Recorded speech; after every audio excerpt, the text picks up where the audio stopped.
from there. So I'll just start off. Hi, everybody. I'm Officer Uribe here with the Gilroy CHP office. I've been on for 4 years. Prior to this, I was in the Air Force. And I'll just say that with this career opportunity, I've seen many doors open, and I've got to affect many people's lives just in the position that I've been in here as an officer. So I'll just go ahead and hand it off to Jordan Richards. Hello, good morning. I am Officer Jordan Richards. I am the Coastal Division recruiter. I work here in San Luis Obispo, and I'm responsible for recruitment along the Central Coast, which extends from Santa Cruz all the way to Moore Park, and responsibility of processing all the applicants through the hiring process, through the testing process, and all the way until they get to the CHP Academy. And thanks again for having me on today. And I'm Officer Gutierrez. I did introduce myself a little while ago, but I am Public Information Officer here in Santa Cruz. My main focus of the job right now is to give information to the media through social media, through news interviews about events that go on or incidences that people have questions about. So that's one of the main focuses that I focus on here in Santa Cruz. All right. And thank you for having me here. All right, thank you, Gutierrez. So what we're going to do now is we're going to play a video for you guys. Before we start that video, what I want you to pay attention to is try to observe how many different positions that you guys see throughout that video, and pay attention, pay real close attention to each job that officer or that individual is doing within that video. Let me see. Let me share my screen real quick.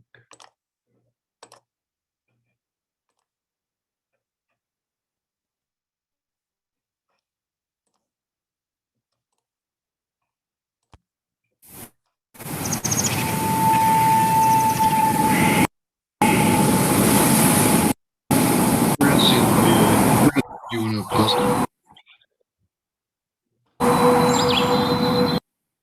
Are you able to see the video? Not yet. Go ahead and start it from the beginning.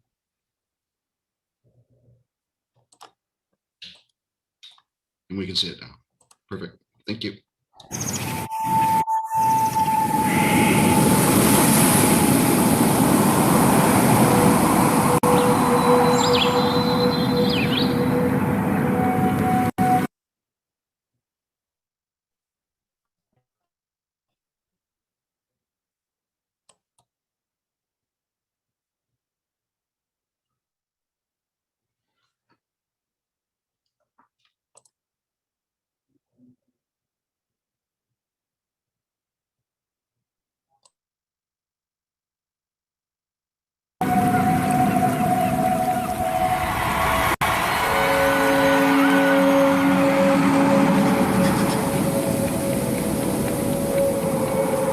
We are yours, California.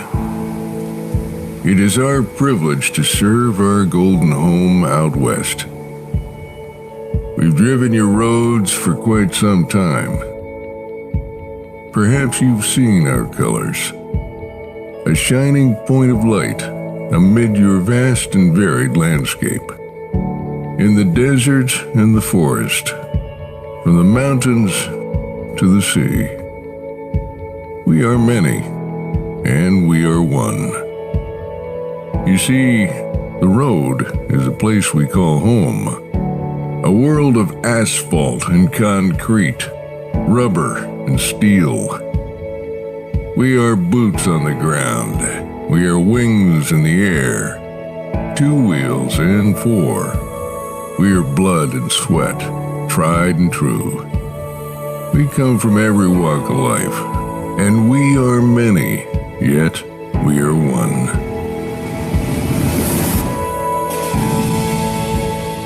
When you call for help, we'll pick up the phone. We'll find you when you're off the beaten path. We'll hold your hand when you're afraid and tell you things will be all right. We've listened to your stories, and we've heard your cries. We've felt your pain and shared your loss.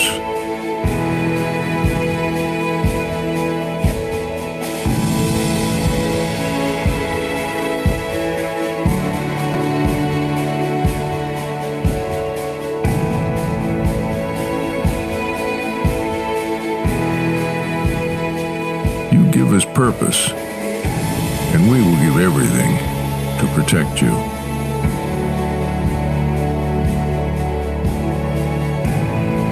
There are no roads we don't cross, no lives we don't touch, no walls we won't climb, no place we won't protect, no hours we won't work.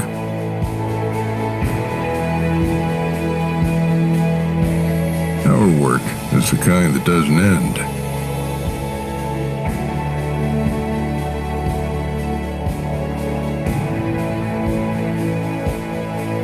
And our reward is each new day.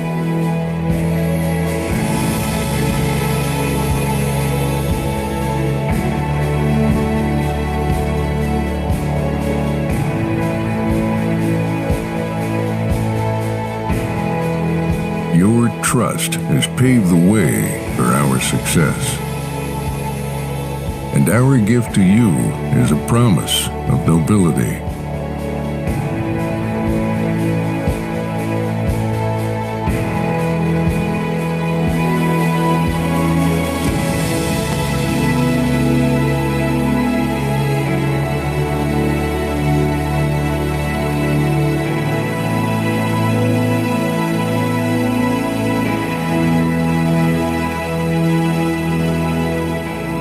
We will stand watch through the night,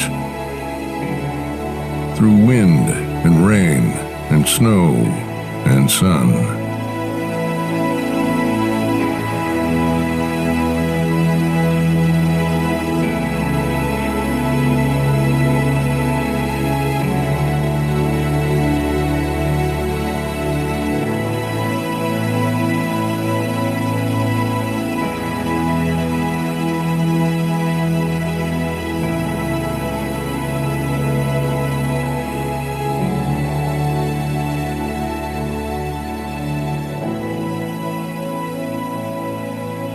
We are black and white, blue and gold. We are many. We are one. We are your California Highway Patrol.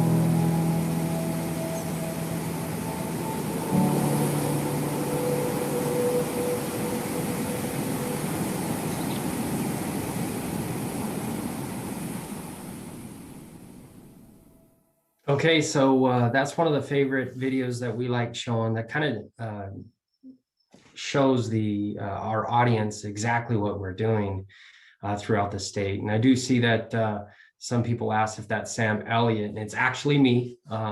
We couldn't get Sam Elliott, so I used a voiceover.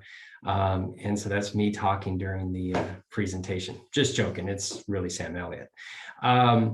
But there's so many things in that video that I'm for sure that you did see, and you know that we do, right? You know that we're behind a tree on the 101 freeway or on the I-5 or the 99 waiting to stop someone that's speeding excessively, right? And you know we probably do arrest a lot of DUIs throughout the state, and we respond to traffic collisions that are on the freeway. But what about all the other little stuff that you didn't know about, as far as like installing car seats? We're one of the only agencies throughout the state that's certified to install car seats. All of our public information officers throughout the state, that's about 116 different offices throughout the state, are certified to install car seats to make sure that the children are riding safely. And we offer that free service. In the case that someone doesn't have a car seat and can't afford one, we have car seats to where we can provide to the community so that their kids are driving safe in their cars. School bus operators, we're responsible for making sure that the school bus driver actually can drive. Just like the DMV, when you first got your license at 16 and you had to go on that drive with a DMV officer, we're that DMV officer for the school bus driver, where we make sure that they know how to drive. Because think about it, they got 55 of our kids in that school bus, and we have to make sure that they're the best drivers on the road. So just little things like that. And I'm not even talking the SWAT team, the helicopter, the airplane, any of that stuff. There's so many different avenues that we put ourselves into for the state, all the way up to protecting the governor of California. We're the Secret Service for the governor. So many different options, so many different avenues, so many different ways that you can promote through the department. You do not even have to have more than your GED. All the prerequisite is just a high school diploma, a GED, a US citizen, no felony convictions, and be 20 years of age to start the hiring process.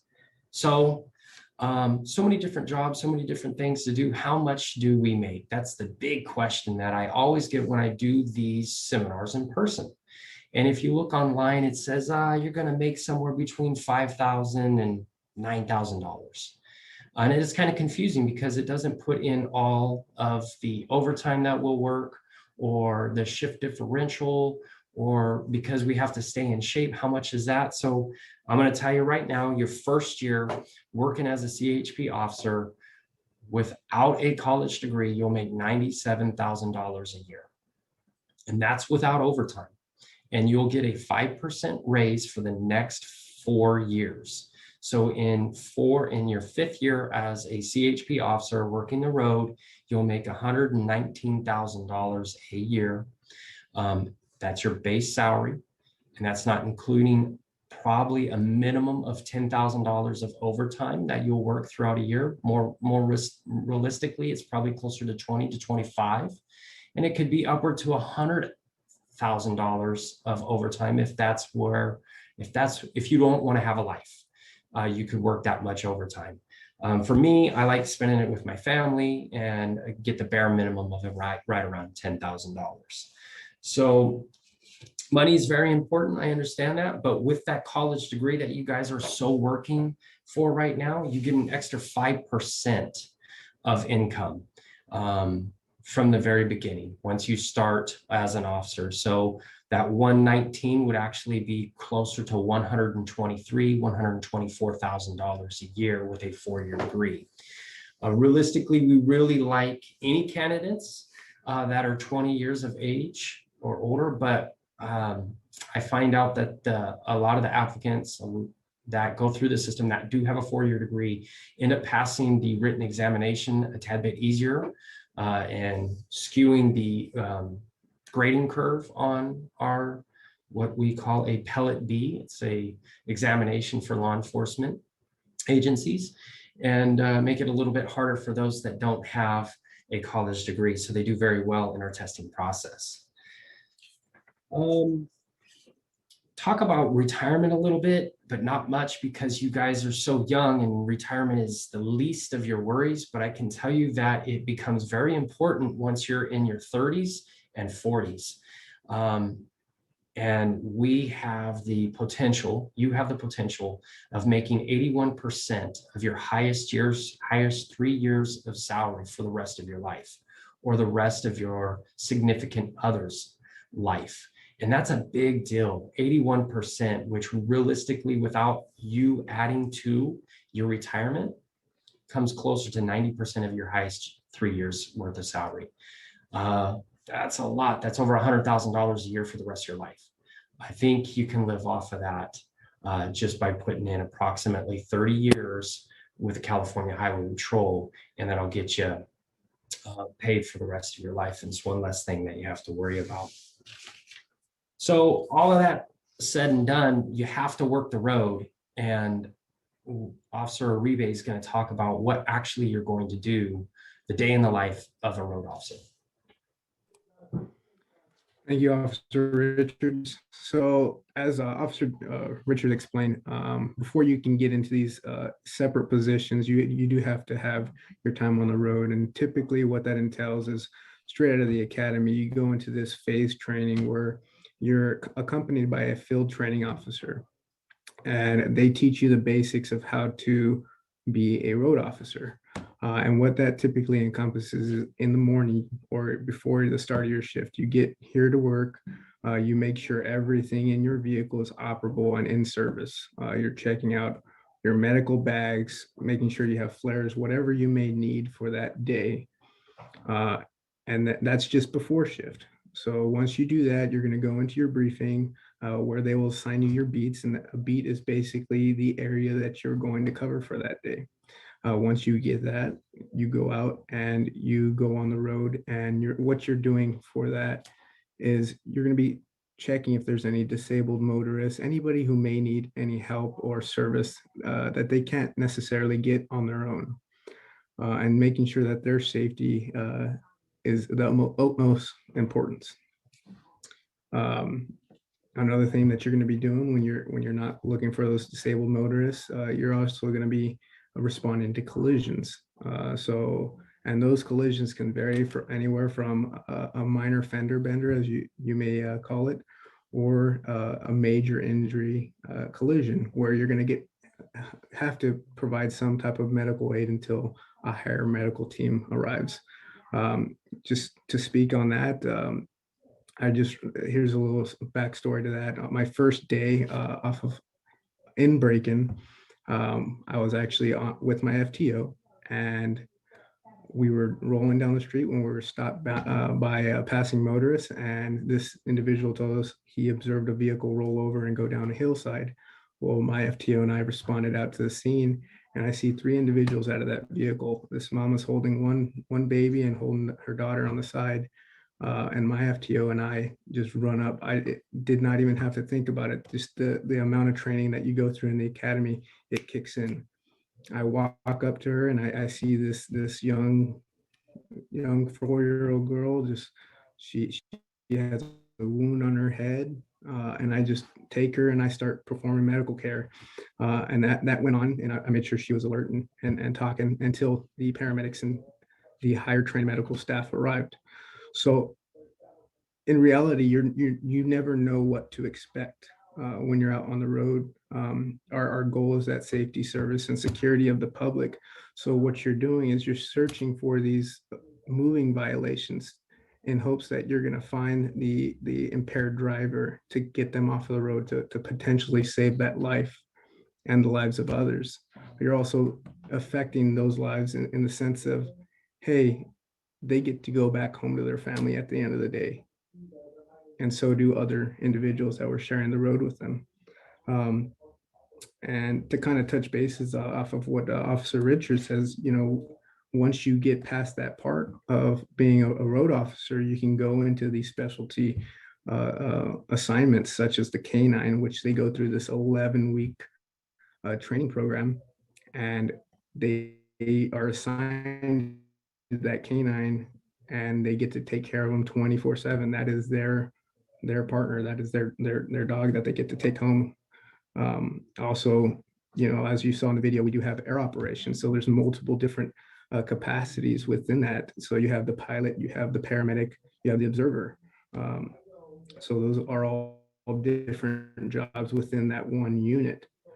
So once you get past the academy and on the road, it just opens up so many doors that you can actually get into. And if I may, Uribe, Yes. like he was saying, there's many avenues to go through. Right now, I am public information officer, just like Officer Uribe. I have been on the road for about 5 years. This is my first year as public information officer. This job allows us to do so many different, even involving social media. This is a big issue with giving communication to the public, to news. I'm able to work every day 8 to 5 and help on Instagram, on Facebook, on Twitter. I'm giving out the information and as I'm getting it in.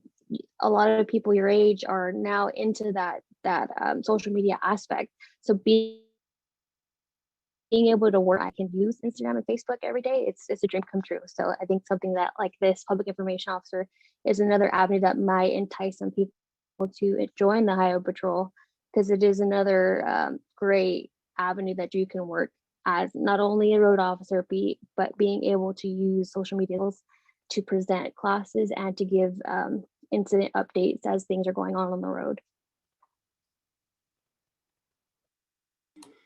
Absolutely. And that's a vital thing for us to keep that information and flow and to be as transparent as we can with the individual so that they're aware of of say there's a major collision where a roadway is closed. Well, what are alternate routes that they can be using?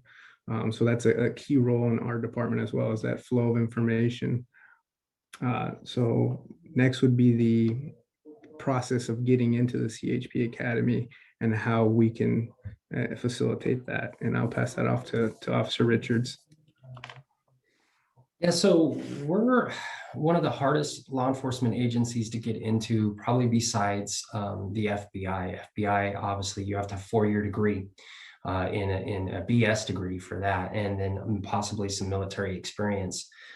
However, our program, based upon our prestige and legacy that we've made for ourselves since 1929, we want to make sure that we don't have any of the occurrences that happen worldwide or nationwide that you see throughout the nation. We want to make sure that we only hire the best. And that could be you, that could be anybody listening to this. But you're going to go through a very strenuous hiring process. And typically the 3 of us on here are 1% of the people that actually apply. And put that into perspective, we're going to hire probably 300 people, 300 applicants this next year. There'll be close to about 25 to 30,000 people that apply. And then we'll take 300 of them. And we need 300 new officers for the next 8 years. So we're hiring a lot right now, and we're going to be hiring a lot for the next 8 years. The hiring process is through chpcareers.com. All you're going to do is fill out an application. You'll make your username and password and answer probably about 5 questions, which will take you about 5 minutes. Upon completing your application, you'll have the opportunity to test at 8 different locations throughout the state. San Luis Obispo being one of them. We have several different throughout the state. Golden Gate, or actually San Francisco, Sacramento area, Northern Redding area, LA, down there in San Diego. They're all throughout the state, and that's all online, and it gives you an idea of where you can test. Upon selecting the location where you're going to test, you have to do a physical abilities test, which consists of 24 push-ups in a minute, 31 sit-ups in a minute, a 1.5-mile run in 13:35 seconds, and a 300-meter sprint in 70 seconds. After you complete all 4 exercises the following day, or in some locations the same day, you'll take a written examination, which consists of an English test, essentially a 12th grade English test, 4 parts, a vocabulary part, a spelling part, a reading comprehension, and then the last part is called a closed test, CLOVE. And that portion is basically several different paragraphs with every 7th word missing. There's an underscore for every letter that's in that word, and you have to use word association to figure out what word is missing and input that word into the Scantron. There's not a list of words at the bottom of the paperwork that says, hey, think about car or bus or misdemeanor or felony. You have to come up with it out of thin air. And that's the hardest part of the test. And a lot of the applicants have a hard part of that. And we lose 50% of our applicants on the written examination. And that's where those that have college experience do very, very well. Upon passing that, you go in the rigorous background investigation that takes approximately 4 to 6 months, where they're talking to your neighbors, your previous employers, your coworkers, maybe even your employees for the last 10 years. And we will ask very difficult questions to make sure that you're going to be a right fit for the department. Make sure that you're not going to be making the same mistakes that you're seeing throughout the nation. Like I said, it's very important right now that we have the best officers, that we continue with our legacy. No one can tarnish what we've done and what we've built, or what Alyssa's done and what Uribe's done on building our prestige to where it's at. So that process takes approximately a year, the whole process from start to finish. And then you go to the CHP Academy, where it is the only live-in academy for law enforcement within the state of California. You'll be there for approximately 27 to 28 weeks, depending on what time of the year you go.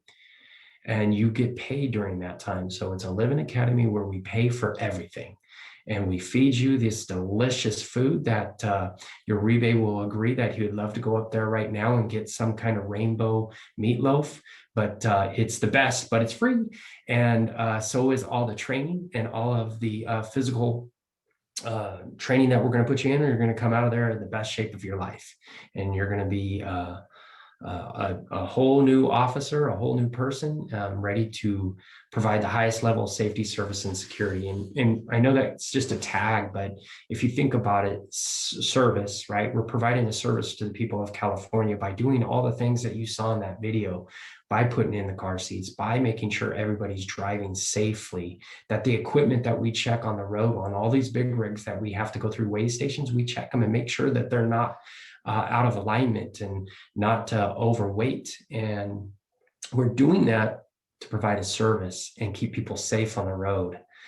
We also secure all of our state facilities, and like I said, the governor too. So all three of them are very important to us, and that's basically our main purpose. And I know we're running close on time, so we can open it up for questions if there are any.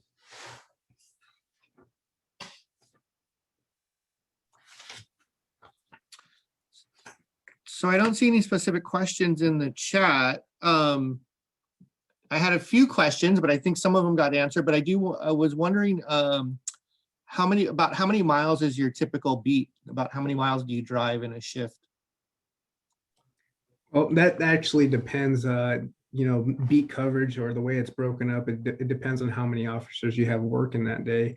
So typically when I'm working the road, I drive anywhere between 150 to 220 miles in one day. And that's a 9-hour shift.